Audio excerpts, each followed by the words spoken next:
And we are back 3 hours, 15 minutes into it. Let's keep going, guys. Here's the plan. I just took 2 shots of NyQuil. All right, so we are going to hack until I fall asleep at my desk or until I get so tired I have no idea what I'm doing, whichever one comes first. So 2 shots of NyQuil versus the OWASP top 10 room. No idea how far we're going to get, but let's go ahead and dive into it. I just started the machine, so it's booting up right now, and let's read through this. Like, as usual, our goal isn't to rush through this. Our goal is to learn, and I'll try to provide some insight. My main role right now is web app pen testing, so every week I'm hacking some web app, and it's fun. So I'm going to learn from this. Hopefully you learn from it as well. This room breaks each OWASP topic down and includes details on the vulnerabilities, how they occur, and how you can exploit them. You will put the theory into practice by completing supporting challenges. So we have the OWASP top 10 right here. This will be a lot of fun. This room has been designed for beginners and assumes no previous security knowledge. That's fine. We can still learn from it. Accessing machines, okay. Okay, broken access control. Websites have pages that are protected from regular visitors. For example, only the site's admin users should be able to access a page to manage other users.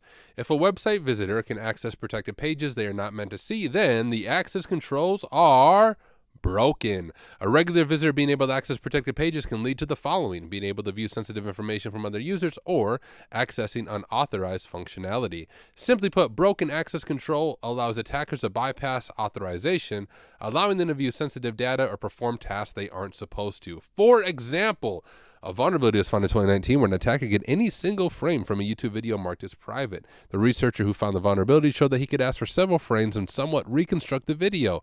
Since the expectation from a user when marking a video as private would be that nobody had access to it, this is indeed accepted as broken access control vulnerability. I never heard of that one. Let's check it out. Stealing your private YouTube videos 1 frame at a time. Blah, blah. You can select between 3 privacy settings.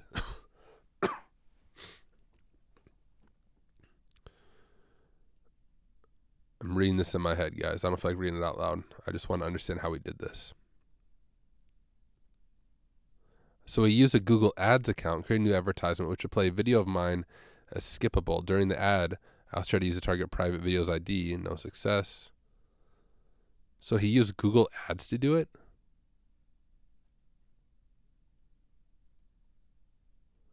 Moments that I've marked specific moments of the video.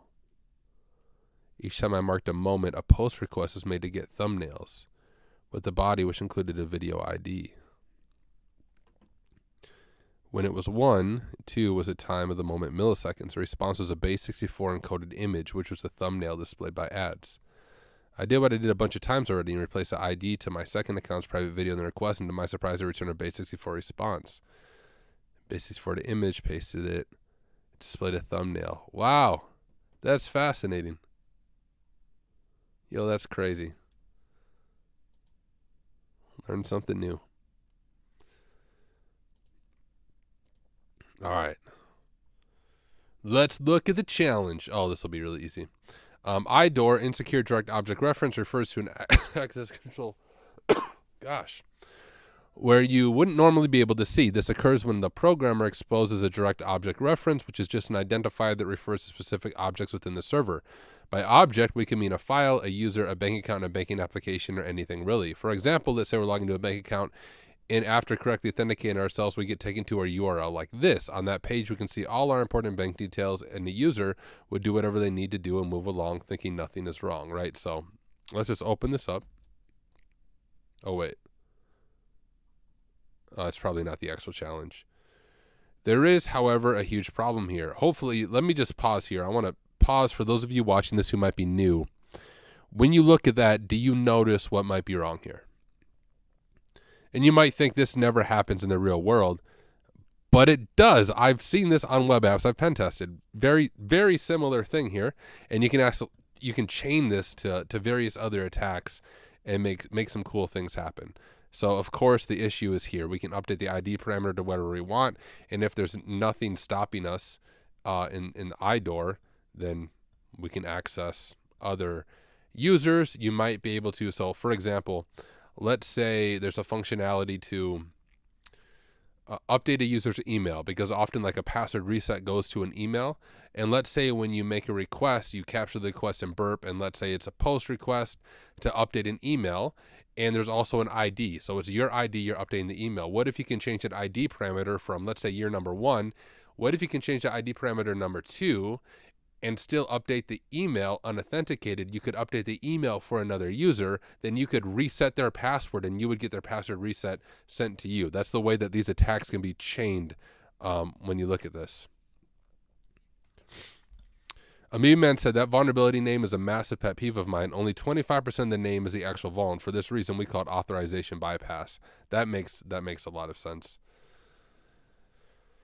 There is, however, a potentially huge problem here. Anyone can change the ID, right? So we already talked about that. The application exposes a direct object reference to the ID parameter in the URL, which points to a specific account. Since the application isn't checked if the logged in user owns the reference account, an attacker can get sensitive information from other users because of the IDOR vulnerability.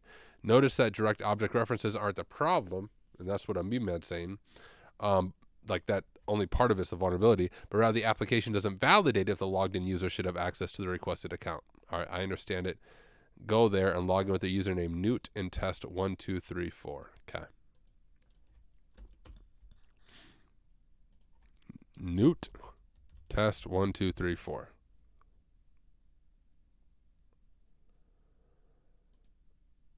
Okay. So I'll let you guys look at this first before I do it, especially for those of you who are new to like web apps. Do you see how this could be exploited? Pay attention to the URL parameter. Ooh, right here. We can see other people's notes, right? You're not supposed to see this note, which means you're on the right track. And then if you have Burp Pro or really anything, you could fuzz this and you could see like what interesting things do I do? Do no IDs start from 1? Maybe go lower. Good point. There you go. We have the flag. Complete that, and there's the flag. I'm going to read Amoeba Man stuff in Twitch for those of you on YouTube who can't see it. I'm going to start with your first comment. So he said that vulnerability name is a massive pet peeve of mine. He's speaking of IDOR, indirect object reference or whatever. Only 25% of the name is the actual vuln. For this reason, we call it authorization bypass. He said the insecure part is the vulnerability, not the DOR part. DOR, direct object reference, has nothing to do with the vuln. Makes it easier to exploit, but if there was authorization on it, would not have an issue at all. Because then clients believe if they fix the DOR part, they fix the vuln, which is incorrect. That's an excellent point. Thank you for the wisdom. All right, cryptographic failures. A cryptographic failure refers to any vulnerability arising from the misuse or lack of use of cryptographic algorithms for protecting sensitive information. Web applications require cryptography to provide confidentiality for their users at many levels. Take, for example, a secure email application. When you're accessing your email account using your browser, you want to be sure that the communications between you and the server are encrypted. That way, any eavesdropper trying to capture your network packets won't be able to recover the content of your email addresses. When we encrypt the network traffic between the client and the server, we usually refer to this as encrypting data in transit. Since your emails are stored in some server managed by your provider, it is also desirable that the email provider can't... Gosh, my cough's getting worse as the night goes on. Sorry, guys, for coughing in the mic. When we encrypt the network traffic between the client and the server, we usually refer to this as encrypting data in transit. Since your emails are stored in some server managed by providers, it's also desirable that your email provider can't read their client's emails. To this end, your emails might also be encrypted when stored on the servers, referred to as encrypting data at rest. Cryptographic failures often end up in web apps accidentally divulging sensitive data. This is often data directly linked to a customer, names, dates of birth, financial information, but it could also be more technical information such as usernames and passwords. At more complex levels, taking advantage of some cryptographic failures often involve techniques such as man-in-the-middle attacks, whereby the attacker would force user connections through a device they control. Then they would take advantage of weak encryption on any transmitted data to access the intercepted information if the data is even encrypted in the first place. Of course, many examples are much simpler, and vulnerabilities can be found in web apps that can be exploited without advanced networking knowledge. Indeed, in some cases, a sensitive data can be found directly on the web server itself. The web application in this box contains one such vulnerability. To continue, read through the supporting material in the following tasks. Let's do it. Okay, the most common way to store a large amount of data in a format easily accessible from many locations is in a database. This is perfect for something like a web application, as many users may interact with the website at any time. Database engines usually follow the structured query language syntax. In a production environment, it is common to see databases set up on dedicated servers running a database service such as MySQL or MariaDB. However, databases can also be stored as files. They are referred to as flat file databases, as they are stored as a single file on the computer.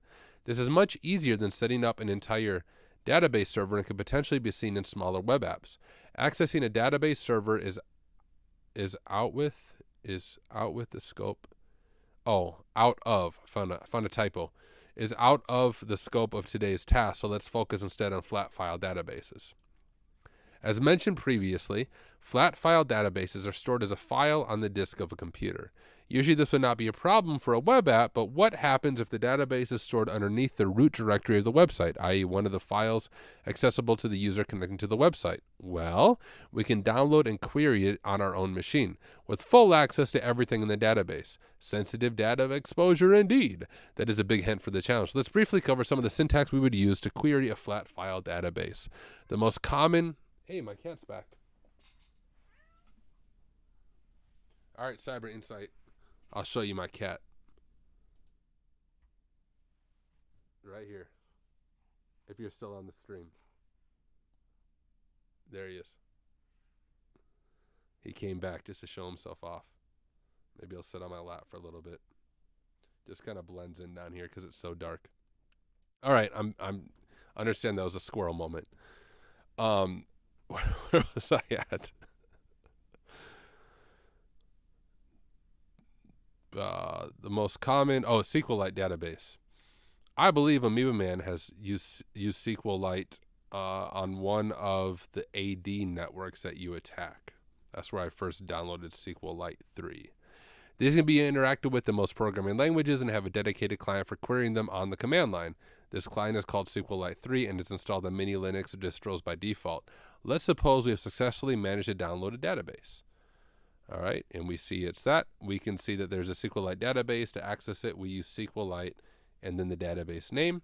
From here, we can see the tables in the database by using the .tables command.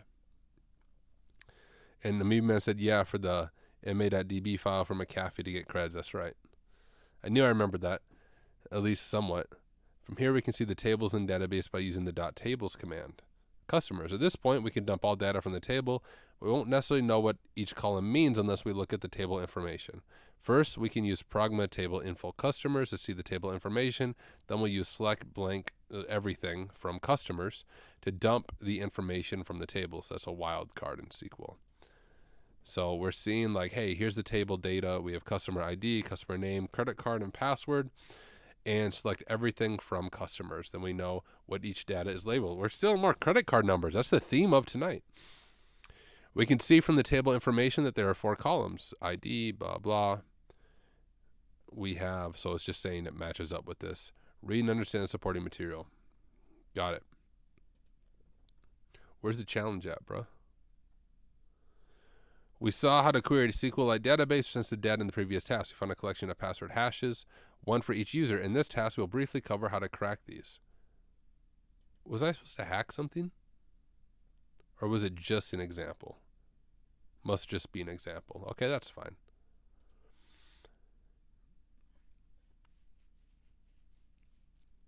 When it comes to hash cracking, Kali comes pre-installed with various tools. If you know how to use these, then feel free to do so. However, they are out with the scope. Maybe that's how he speaks. Out with the scope. I've just never seen it that way. Instead, we will use the online tool CrackStation. This website's extremely good at cracking weak password hashes. For more complicated hashes, we would need more sophisticated tools. And actually, what you'll do if you work for a pen testing firm, kind of 2 things. Some pen testing firms have their own like super powerful computer with a really powerful GPU to crack passwords. What we use is we use different cloud instances where we'll have like a cloud instance with a really powerful GPU that we'll pay as we're using it, and we'll use that to crack like AD hashes and things like that. That's how we do it. So you won't normally use CrackStation and stuff. You'll use it for CTS in the real world, unless it's super easy password using a lot more powerful stuff. For more complicated hashes, blah, blah. However, all the crackable password hashes used in today's challenge are weak MD5 hashes, which CrackStation should handle very nicely. When you navigate to the website, blah, blah, blah. Actually use this. I don't know if I can share this. Yeah, I can't share it. I'll get in trouble with a certain organization I'm not a fan of. You guys can make a guess. All right, let's try pasting the password hash of Joy Paulson, which we found in the previous task. What do you mean? I still don't understand this. Was I supposed to do a task?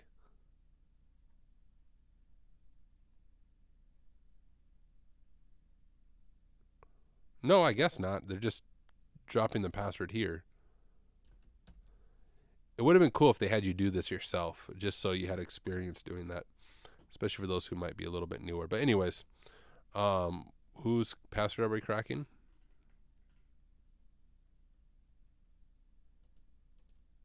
So this is all it's asking us to do.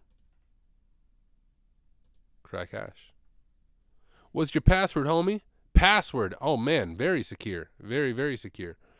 We see the hash is successfully broken. These is password. What's password? It is worth noting that CrackStation works using a massive word list. If the password is not in the word list, then CrackStation will not be able to break the hash. The challenge is guided, so if CrackStation fails to break a hash in today's box, you can assume the hash has been successfully designed not to be crackable.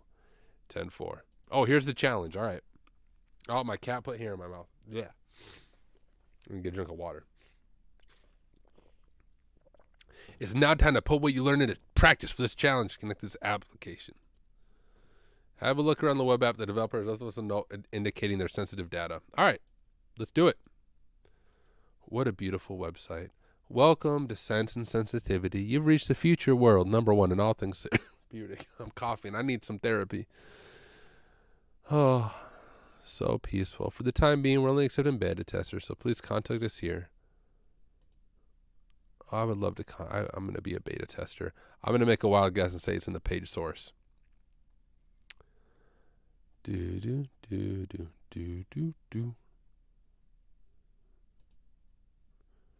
Remember to do something better with the database and stored in assets. Yeah, that's a good idea to do something better than stored in assets. You're right.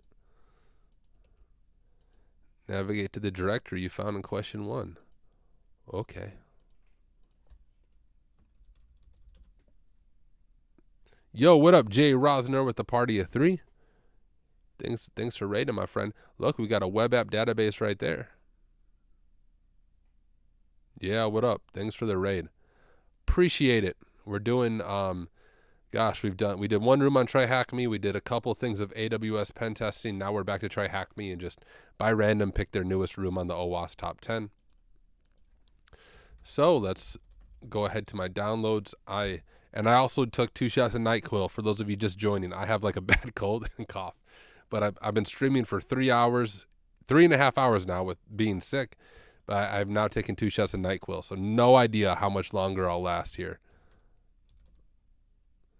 Oh, whoops, I wanted to copy. Well, let's make a directory for OWASP, and we'll copy that web app to OWASP just to keep things organized. There we go. And what was the database? Web app. Okay. Now, was it .tables? Let's see the tables. So we have sessions and we have users. So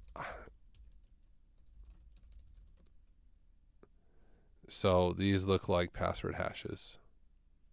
Right? Now we could, I don't remember the syntax for seeing what tables were in it. Let me just check that real quick. What was that syntax? Pragma info. That is what I was thinking of.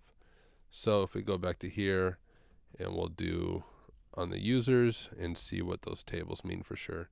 So we have user ID, username, password, and then whether or not they're an admin. So Bob and admin are admins and Alice is not an admin. And then I'm guessing we need to crack these passwords, and we could use hashcat, but because the task is asking us to use CrackStation, we'll go ahead and use that. Not crack stations. Oh no, I don't know what's going to come up. Oh, nothing. Okay, good.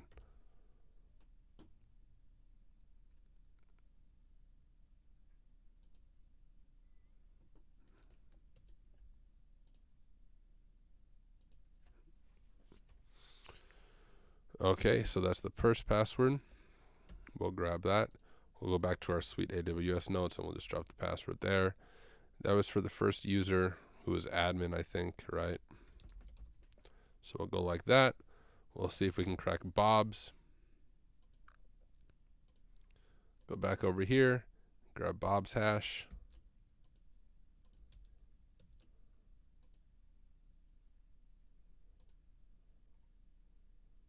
Bob's is test 2, easy enough. Oops. And who was the other person? Laura or Sarah or Alice? Okay. Same thing.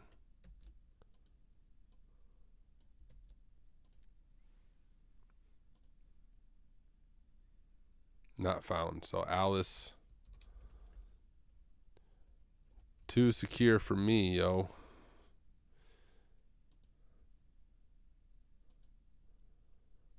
Okay. Let's see what the challenge is going to ask us to do. What do we need to give the challenge? Navigate to the directory found in question 1. Web app.database. Use the supported mirror. What is the password hash of the admin user?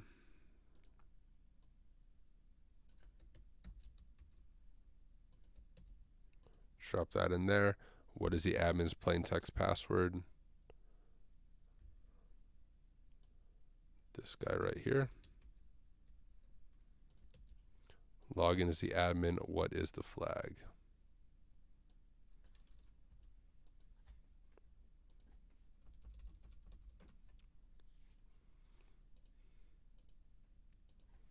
Admin. We'll drop the password in. Boom.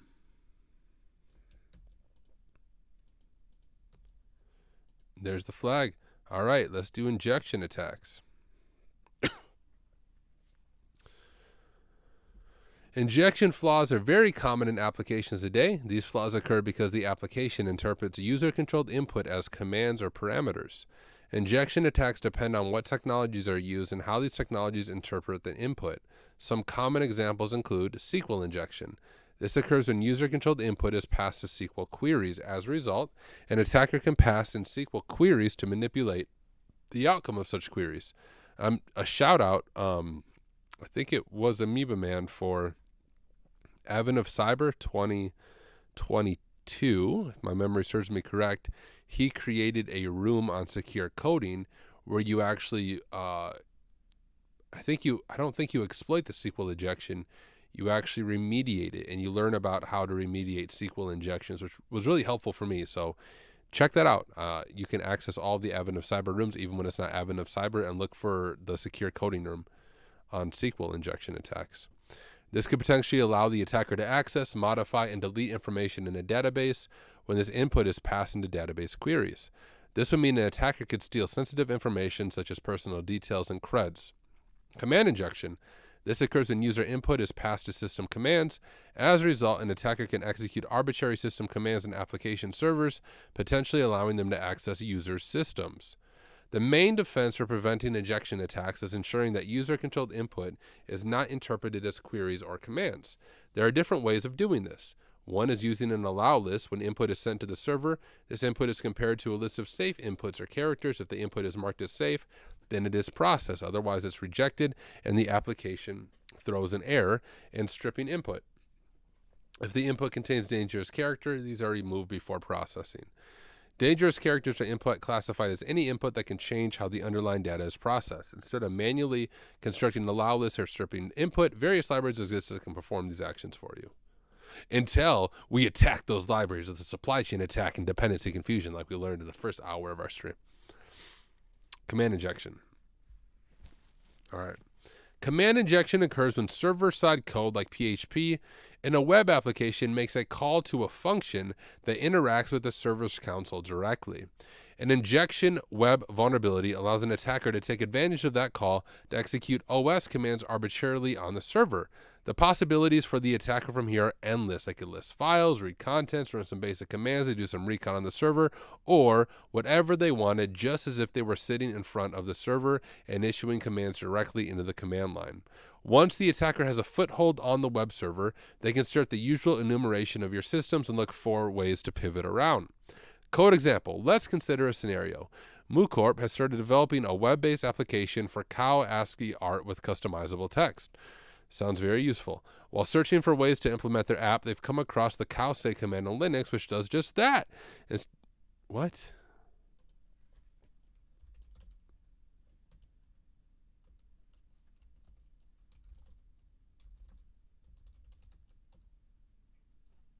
Okay, I thought it was a real command. Which does just that. Instead of coding the whole web application and the logic required to make cows talk, they decided to write some simple code that calls the cowsay command from the OS's console and sends back its content to the website. I thought this was like some Linux Easter egg. Let's look at the code they use for their app. See if you can determine why the implementation is vulnerable to command injection. Okay. So PHP if get mooing, get mooing, cow equals default if cow pass through Perl. Oh, here's why it's vulnerable.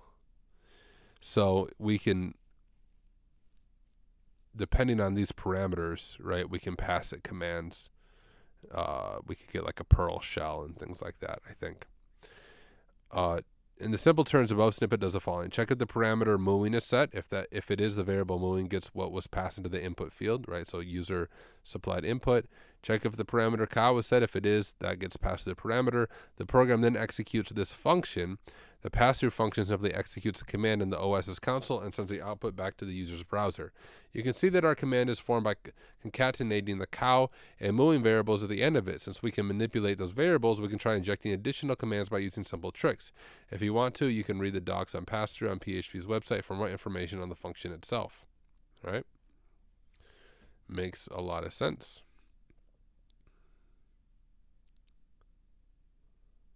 TryHackMe. I like the cow say online. Exploiting command injection. Notice that we know how the application works behind the curtains. Now that we know, we will take advantage of a bash feature called inline commands to abuse the cowsay server and execute any arbitrary command we want. Bash allows you to run commands within commands. This is useful for many reasons, but in our case, it will be used to inject a command with the cowsay server to get it executed. To execute inline commands, you only need to enclose them in the following format, right here. If the console detects an inline command, it will execute it first and then use the result as the parameter for the outer command. Look at the following example, which runs whoami as an inline command inside of an echo command. So echo, my username is whoami. And then, of course, it's kind of like math, right? With parentheses, it's going to say whoami, which is Joe, and then my username is Joe. So here's what it's doing. Execute whoami, Jado, parse the result back in the outer command. My name is Jado. So coming back to the cowsay server, here's what would happen if we send an inline command to the web application. Perl f default whoami. So Apache, it's going to execute that command first. Since the application accepts any input from us, we can inject an inline command which will get executed and used as a parameter for cowsay. This will make our cowsay whatever the command returns. In case you're not familiar with Linux, here are some commands you may want to try.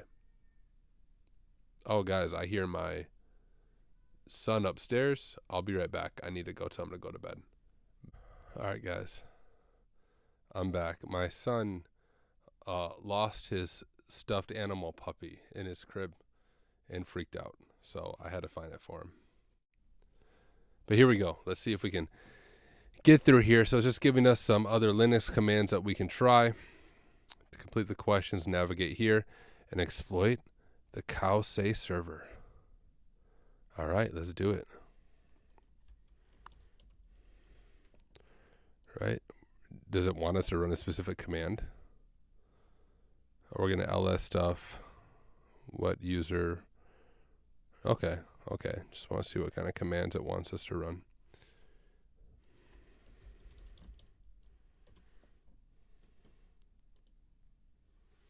Apache. Oh, we can even see the syntax up there. What if we go here?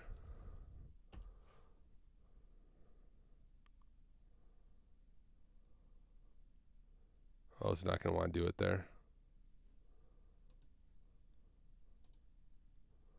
Oh, well. Oh, that's because that was on. Let's do it in burp. And let's see, like, I don't even think it asked. Let's see if we can get a shell, though. Let's make it a little more fun.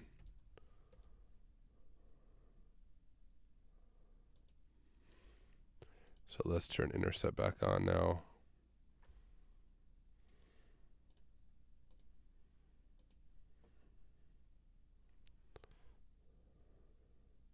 Choose your cow. Oh, you can choose a cow.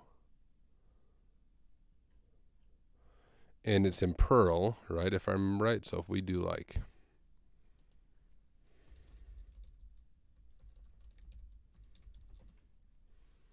can we do this?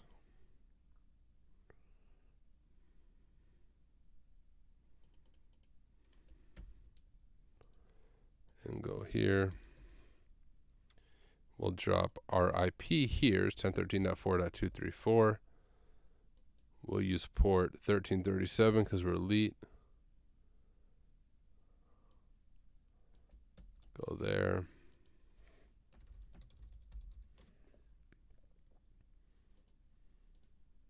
Can I just go like this?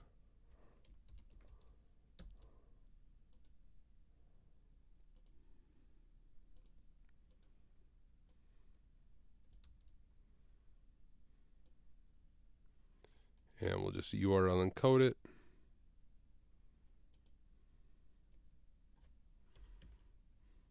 Oh. There. See if that works. Haha, it did work. We got a reverse shell on the cow server. That'll make answering the questions easier, don't you guys think? What's our questions? What strange text is in the website's root directory? Well,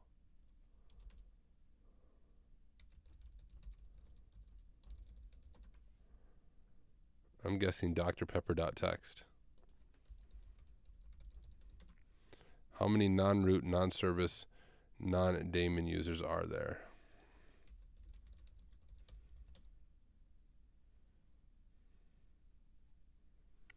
If you just run length, I guess we could count them. Not, what's the question?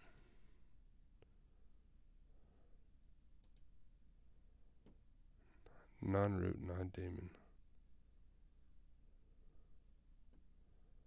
I don't know, bruh.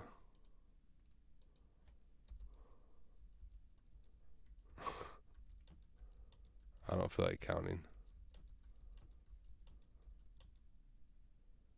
Wait, what? Oh. What user is an app running this? Apache. What is user shell set at?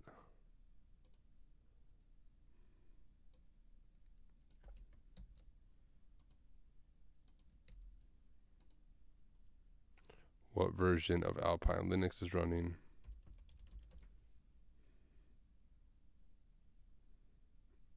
Is it just asking 5.4.0?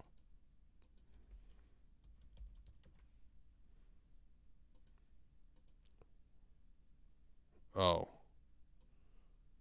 Gotcha.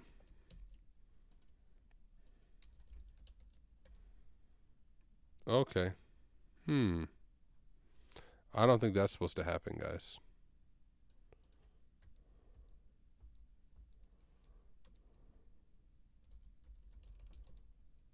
I broke it.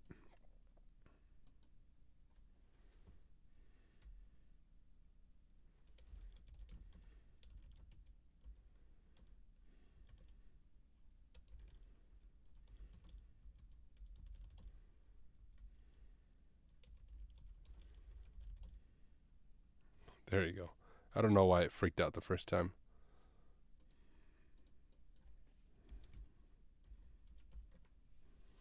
Okay, guys, my NyQuil It's starting to kick in. I'm getting pretty tired. I think we accomplished a lot tonight, though. So let's recap. Let's recap everything we've done.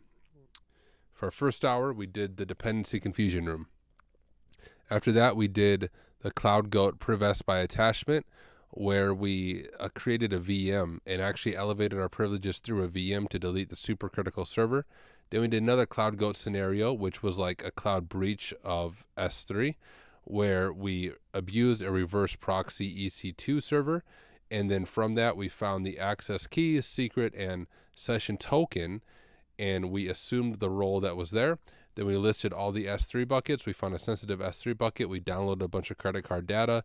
And then the fourth thing that we did is we started this new room on TryHackMe on the OWASP top 10.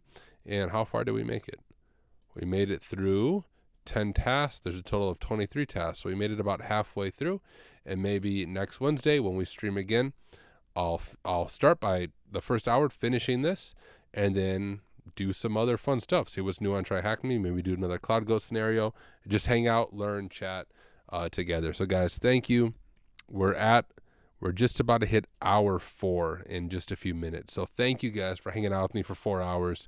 Hopefully you learned something. I know I did. You guys have an awesome night. Hopefully next Wednesday I'm not all stuffed up and I'm not coughing. But even if I am, I'll do it anyways, right? No excuses. You guys have an awesome night or an awesome day, depending on your time zone. And I will catch you guys next week. See ya.